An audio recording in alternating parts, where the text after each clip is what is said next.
अगर आप भी चाहते हैं नए वीडियो एवं नए ऑडियो देखने एवं सुनने के लिए तो हमारे गोल्ड स्टूडियो चैनल को सब्सक्राइब जरूर करें एवं बेल आइकन दबाना ना भूलें।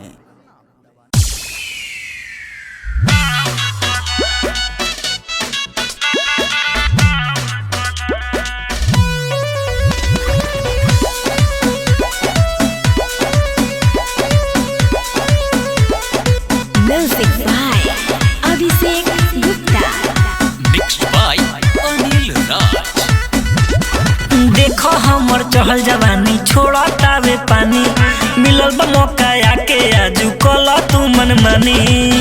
अरे राजा आओ ना। देखो हमर चहल जवानी छोड़ा तावे पानी मिलल बा मौका आके आजू कला तू मन मानी। जवन जवन मन करे सुन सब कला मिलल बा छुट्टिया के लुटिल न मजा मिलले बा छुट्टिया के लुटिल न मजा धके कमरिया लव कल मिलले बा छुट्टिया के लुटिल न मजा धके कमरिया लव कल।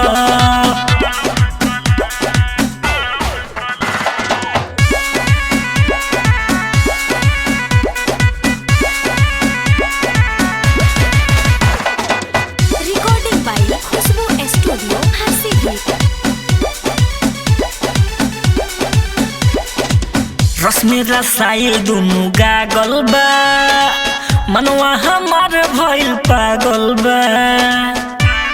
अरे राजा रस में रसाइल दुनु गागल बा मनवा हमार भइल पागल बा।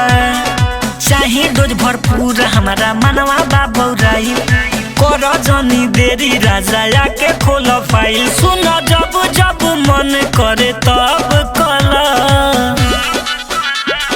मिलल बा छुट्टिया के लुटिल न मजा मिलल बा छुट्टिया के लुटिल न मजा धके कमरिया लव कला मिलल बा छुट्टिया के लुटिल न मजा धके कमरिया लव कला।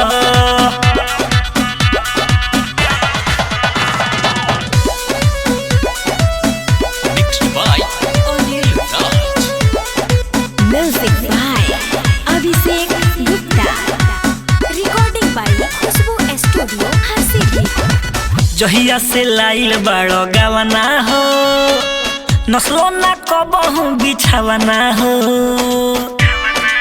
अरे सब खत्म बड़े बाबू जहिया से लाइल बड़ो गवना हो नस्लो ना कबहू बिछावना हो। होत नइखे सब राइटर और राजू न खेला आलोक गोस्वामी अनिल कर जनी खेला सुर सने ही तू आई के गजब कला